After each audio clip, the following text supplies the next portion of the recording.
келип шашлык жегенди. Нәфсиң каалап жатат бүгүн көчөгө чыгып барып келип, туура адам кээде эс алып туруш керек, кээде тамактан мындай тамактарды жеп туруш керек, кээде макул ресторанга кирип туруңуз, башка нерсе. Бирок нәфсиңиздин каалоосу үчүн болбосун да, кээ бир максаттар менен болсун да. Туурабы туугандар, Нәфсиңиз каалагандыгы үчүн күнүгө телефон чукуйсуз. Күнүгө саат 5 саат, 4 саат, 2 саат TikTok'та отурасыз, Instagram'да отурасыз. Неге? Нәфсиңиз каалап жатат, нәфсиңиз айтты, ал жакта максат жок. Сиз ал жактан бир пайда алып, бир эме кылбайсыз, болгону сизге жагат да, ошол жагат сиздин каалооңуз.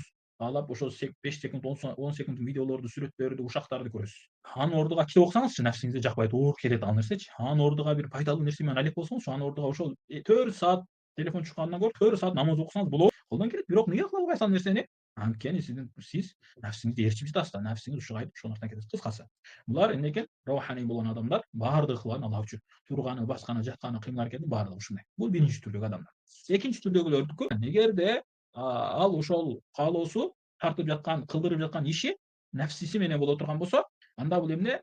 Өзүнү жакшы көргөн, нәфсин жакшы көргөн, бул дүйнөнү жакшы көргөн адамдардан ушундай гана болот. Буларда эмне? Аллах Таалага болгон сүйүү жок. Булар только нәфсинин каалоосун кылат.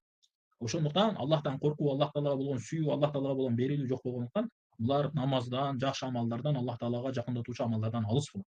Аллахтын өкүмдөрүгө баш ийбейт булар. Нәфсиси каалагандыктан арак ичет, нәфсиси каалагандыктан сигарет чегет, нәфсиси каалагандыктан зына кылат, нәфсиси каалагандыктан уурулук кылат, нәфсиси каалагандыктан коррупция кылат. Коррупция да уурулук да туугандар булар, Коррупция да уурулук. Нәфсиси каалагандыктан жалган айтат, билип туруп жалган айтат. Эмнеге?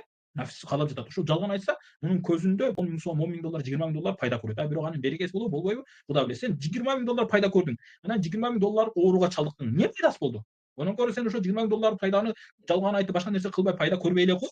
Зато оорубай кала бериң сенчи. Мисалы да жашоодун системасы да Аллах Таала эмне бир жагынан болсо, бир жагынан чыгарып алат ал нерсеничи. Бирөөнүн малы бирөөгө буйрубайт. Адатан Аллах Таала койгон закондо ушундай бул дүйнө. Бул дүйнөдө болсун, ахиретте баары бир бересиң ал нерсени. Эселеп бересиң, эселеп. Андыктан нәфсани нерселерге алдамаш керек экен. Нәфсани деген ушул шайтандан келген каалоолор, ойлор.